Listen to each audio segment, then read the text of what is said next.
Frères et sœurs en Christ, bonjour à tous et à toutes. Bienvenue à notre rendez-vous quotidien consacré à la méditation de la parole de Dieu.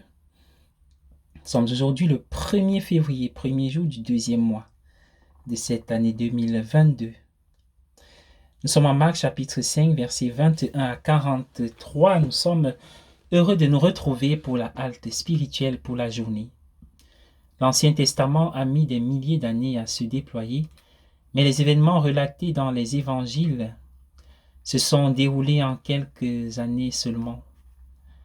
L'évangile de Marc en particulier laisse une impression de hâte haletante. On dirait un enfant qui raconte une histoire. De nombreuses phrases commencent par « et », « kai, kai, kai » en grec, malheureusement omis dans de nombreuses traductions.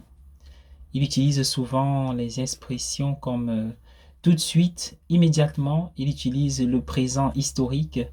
Jésus leur dit et non a dit, ce qui donne un sentiment d'immédiateté. Il prend également les événements en sandwich, ce qui ajoute au sentiment d'urgence. Dans la lecture de ce jour, par exemple, Jésus a guéri la femme alors qu'il était en route pour sauver la petite fille. Il y a dans l'ensemble de l'évangile une urgence qui montre clairement qu'il ne s'agit pas seulement de le lire, mais de le faire, de le vivre. Revenons au début du passage. Regardez le fonctionnaire de la synagogue. Les responsables de synagogue sont différents, ou plutôt, leurs circonstances sont différentes. En Luc 13, 14, nous avons vu un fonctionnaire en colère. Il était furieux que Jésus ait guéri une dame âgée le jour du sabbat. Mais dans la lecture de ce jour, nous en avons un qui se jette aux pieds de Jésus et lui demande instamment de guérir sa petite fille mourante. Ce serait merveilleux si nous savions qu'il s'agit du même fonctionnaire. Il n'y a rien de tel qu'une crise pour restaurer notre humanité. Pas n'importe quel type de crise, mais une crise de cœur. Toute crise qui ne met au défi que votre esprit n'est pas un défi profond. Vous n'êtes pas vraiment ouvert tant que votre cœur n'est pas ouvert. Votre véritable intérieur n'est pas votre esprit, mais votre cœur.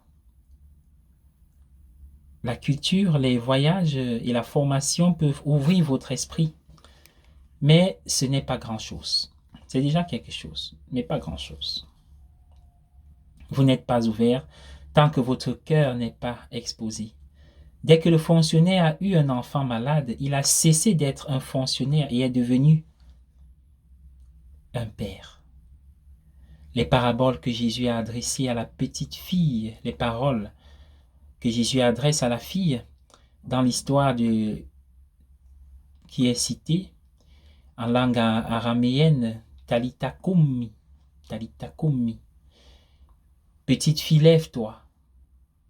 Le Nouveau Testament est écrit en grec, mais les rédacteurs ont conservé quelques mots en hébreu et en araméen. Abba, par exemple, et à la toute fin du Nouveau Testament, Maranatha, viens Seigneur Jésus, ou le Seigneur vient.